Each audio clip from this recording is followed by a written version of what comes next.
సబ్బవరం మండలం అంతకాపల్లి శివారు రావలమ్మ పాలనలో ప్రముఖ పారిశ్రామికవేత్త బీజేపీ సీనియర్ నేత చొక్కాకుల వెంకటరావు కుటుంబం సారథ్యంలో శ్రీ అభయాంజనేయ స్వామి జయంతి వేడుకలు ఎంతో భక్తి శ్రద్ధలతో నిర్వహించారు. ఈ సందర్భంగా మంగళవారం వేకువజామునే భక్తులు స్వామివారి ఆలయాన్ని దర్శించుకునేందుకు క్యూ కట్టారు. ప్రతి ఏడాది మాదిరిగానే మహిళల కోలాటాలు, దాండియా నృత్యాలు పోటీలు నిర్వహించి విజేతలకు బహుమతులు పంపిణీ చేశారు. చొక్కాకుల వెంకటరావు, ఆయన భార్య లక్ష్మి, తమ్ముడు గోవింద్ దంపతులు, చొక్కాకుల అనిల్ దంపతులు శ్రీ అభయాంజనేయ స్వామి దర్శనం చేసుకుని పూజలు నిర్వహించారు. పలువురు భక్తులు చొక్కాకుల వెంకటరావు అభిమానులకు ఆయన పూజా వస్త్రాలతో ఆహ్వానం పలికారు. అనంతరం మీడియాతో చొక్కాకుల వెంకటరావు మాట్లాడుతూ, నేటికి 18 ఏళ్ల నుంచి తమ గ్రామంలో కొలువైన శ్రీ అభయాంజనేయ స్వామి జయంతి వేడుకలు ఘనంగా నిర్వహిస్తూ వస్తున్నామన్న సంగతి గుర్తు చేశారు. సబ్బవరం మండల ప్రజలు, రైతులు సుఖ సంతోషాలతో, పాడి పంటలతో సస్యశ్యామలంగా వర్ధిల్లాలని స్వామివారికి విన్నవించుకున్నామని పేర్కొన్నారు. ఈ పూజా కార్యక్రమాలకు జనసేన పార్టీ నేత అడ్వకేట్ బలిరెడ్డి అప్పారావు దంపతులు హాజరై ప్రత్యేక పూజలు నిర్వహించారు.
పంచాయతీ గ్రామ ప్రజలకు, చుట్టుపక్కల గ్రామాల ప్రజలకు అందరికీ కూడా ఈరోజు హనుమాన్ జయంతి సందర్భంగా శుభాకాంక్షలు తెలియజేసుకుంటూ ఈరోజు చాలా అదృష్టంగా భావిస్తూ ఉన్నాం.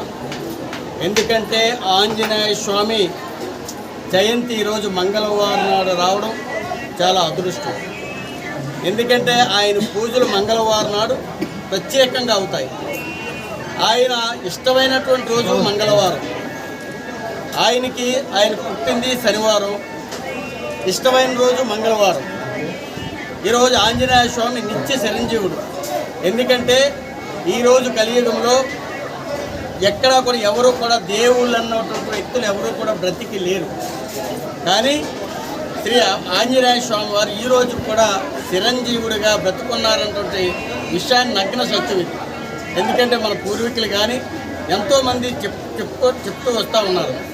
కాబట్టి అలాంటి మంగళవారం రోజు ఈరోజు ఆయన జయంతి రావడం అందరి అదృష్టంగా భావిస్తూ, ఈరోజు ఎవరైతే ఈ పూజలో పాల్గొన్నటువంటి వ్యక్తులు ఎవరైతే ప్రజలు ఉన్నారో అందరికీ కూడా ఆ భగవంతుడు ఆశీస్సులు నిండుగా ఉంటాయని చెప్పేసి నేను కోరుకుంటూ, అలాగే గత ఈ తాలూకా హనుమాన్ జయంతి సుమారు 18 సంవత్సరాల నుంచి ఈ కార్యక్రమం చేపడుతూ ఉన్నాం. ఈ టెంపుల్ ఏదైతే ఆంజనేయ స్వామి టెంపుల్ స్థాపించిన దగ్గర నుంచి అప్పటి నుంచి నేటి వరకు ప్రతి సంవత్సరం కూడా ప్రత్యేక పూజలు, అలాగే మరి అన్న సమరాధన కూడా చేస్తూ ఉన్నాం. మీకు అందరికీ తెలిసినటువంటి విషయమే. అంతేకాకుండా ప్రత్యేకంగా ప్రతి సంవత్సరం కూడా కోలాటాలు కూడా జరుపుతూ ఉన్నాం. ఆ కోలాటానికి మా గొంప భాష ఎవరైతే ఉన్నారో ఇక్కడ ఆయన ఒక గురువుగా ఈ చుట్టుపక్కల ప్రాంతాల నుంచి ఆయన తీసుకొచ్చి సుమారు ఈ రోజున ఈ కోలాటంలో పాల్గొన్నటువంటి సుమారు 5 టీములు ఈ కోలాటంలో పాల్గొన్నాయి. ఆ పాల్గొన్నటువంటి ప్రతి సంవత్సరం కూడా ఈ కార్యక్రమం చేస్తూ ఉన్నాం. కాబట్టి ఏదైతే ఈ హనుమాన్ జయంతి ఉత్సవాల్లో పాల్గొన్నటువంటి ప్రతి వ్యక్తికి అంతకాపల్లి పంచాయతీ కానీ అలాగే ఈ చుట్టుపక్కల ప్రాంతాల వాసులకు కానీ ఆంజనేయ స్వామిని దర్శించుకున్నటువంటి ప్రతి వ్యక్తికి ఆయురారోగ్యాలు, అష్ట ఐశ్వర్యాలు మంచిగా భగవంతుడు ఆ నిత్య చిరంజీవుడు ఇవ్వాలని, అలాగే మా సతీమణి గారు, అలాగే మా తమ్ముడు గారు, మరదల గారు, మా అబ్బాయి, మా కోడలు గారు ప్రోద్బలంతో ఈ కార్యక్రమాన్ని దిగ్విజయంగా ఈ 18 ఏళ్ళ నుంచి కూడా నిరాటకంగా కొనసాగిస్తూ ఉన్నాం. ఈ కార్యక్రమాన్ని ఇక నేను బ్రతికినంత వరకు అలాగే మా పిల్లలు కూడా దీన్ని కంటిన్యూ చేయాలని మా భగవంతుని కోరుకుంటూ మరొక్కసారి ఈ అవకాశం ఇచ్చినటువంటి గ్రామ ప్రజలకు కానీ ఆ భగవంతుడి నిత్య చిరంజీవుడు ఎవరైతే ఉన్నారో మన అభయ ఆంజనేయ స్వామి వారికి